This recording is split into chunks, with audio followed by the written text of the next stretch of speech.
Le nombre de plaintes sur les langues officielles est en baisse, y compris contre Air Canada, du moins par rapport à 2021-2022.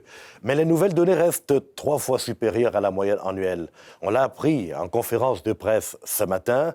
On semble tourner la page de la pandémie et de l'affluence dans les aéroports. Mais le besoin perdure. Le commissariat aux langues officielles du Canada a tout de même reçu 1788 plaintes entre le 1er avril 2022 et le 31 mars dernier. On se rend compte que le télétravail et quelques lacunes de gouvernance dans la fonction publique fédérale feraient encore des facteurs défavorisants pour le français langue minoritaire. En tout cas, il y a des chantiers, mais beaucoup reste à faire. Le commissaire aux langues officielles, Raymond Théberge, nous a rejoint ce soir pour évoquer quelques pans de son dernier rapport déposé aujourd'hui. Bonsoir, M. Théberge. Bonsoir. Alors, c'est une baisse considérable maintenant qu'on ne parle plus de la nomination de la gouverneure générale, Mary Simon, ou du discours unilingue anglophone du président d'Air Canada. Mais on part de 5 000 plaintes à 2 000 plaintes, enfin moins de 2 000 maintenant. Comment faut-il comprendre cette baisse du nombre de plaintes, M. Théberge?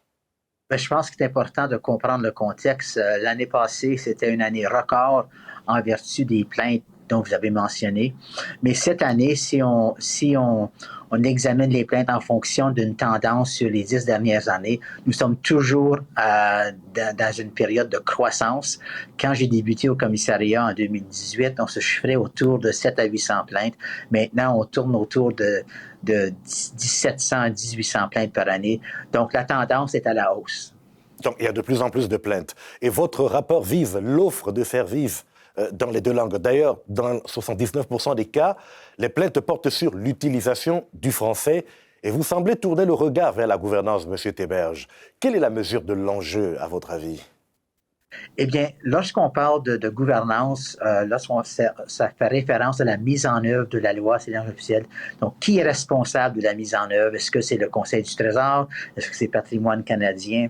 Et pour l'instant, on s'attend à ce que le nouveau projet de loi va nous aider à mieux comprendre cette gouvernance. Sans une gouvernance bienveillante, on va toujours se trouver devant des défis de conformité vis-à-vis des institutions fédérales.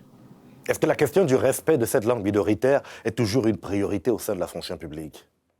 Eh bien, notre étude démontre qu'il existe un enjeu important au niveau de l'insécurité linguistique chez un nombre important de fonctionnaires, qui fait en sorte qu'on constate que très souvent, le français est secondarisé dans la fonction publique fédérale au niveau de l'écrit, au niveau de l'oral. Et ça a un impact important sur l'offre de services et de communication auprès des Canadiens et des Canadiennes. Alors, est-ce qu'il y a un exemple où on sait, par exemple, que le fonctionnaire n'a pas pu s'exprimer véritablement? Oui, il y a énormément d'exemples. Dans le questionnaire qu'on a circulé, on parle d'instances où on ne peut pas communiquer en français par écrit. On ne peut pas parler dans une rencontre parce que la rencontre se déroule uniquement en anglais.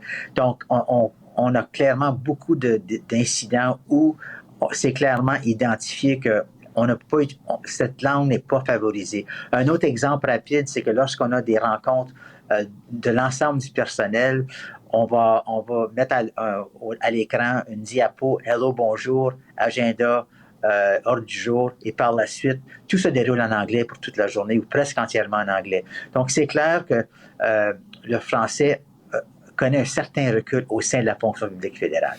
Alors, Raymond Théberge, le projet de loi C-13 devrait vous accorder de nouveaux pouvoirs à terme. Et certains lisent ce texte sous le prisme du français langue minoritaire, justement.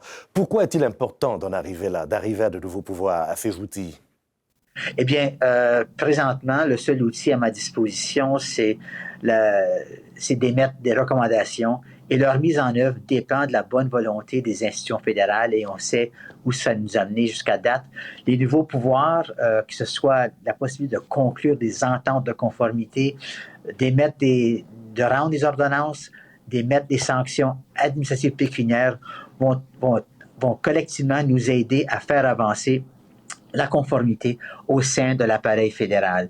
C'est une étape importante dans la mise en œuvre d'un nouveau régime linguistique au Canada.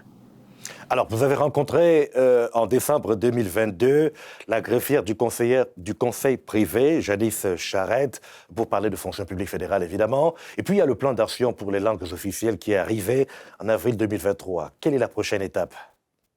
Eh bien, la prochaine étape, c'est de s'assurer que le projet de loi C-13 est adopté au Sénat et reçoive la sanction royale. Pour ce qui est du plan d'action, le plan d'action est intéressant parce qu'il semble avoir un arrimage entre le plan d'action sur les langues officielles et le nouveau projet de loi. C'est-à-dire que le plan d'action donne les moyens pour s'assurer une bonne mise en œuvre du projet de loi C-13 au niveau de l'immigration, par exemple, au niveau de l'éducation, au niveau du contenu en éducation. Donc, on est à un moment clé dans le développement d'un nouveau régime linguistique et je vois d'un bon œil l'avenir étant donné C-13 et ce nouveau plan d'action sur les langues officielles. Alors, d'ici l'année prochaine, vous aurez certainement un nouveau rapport et on verra si les fruits tiendront la promesse des fleurs. Merci, M. Théberge. Merci beaucoup. Au revoir.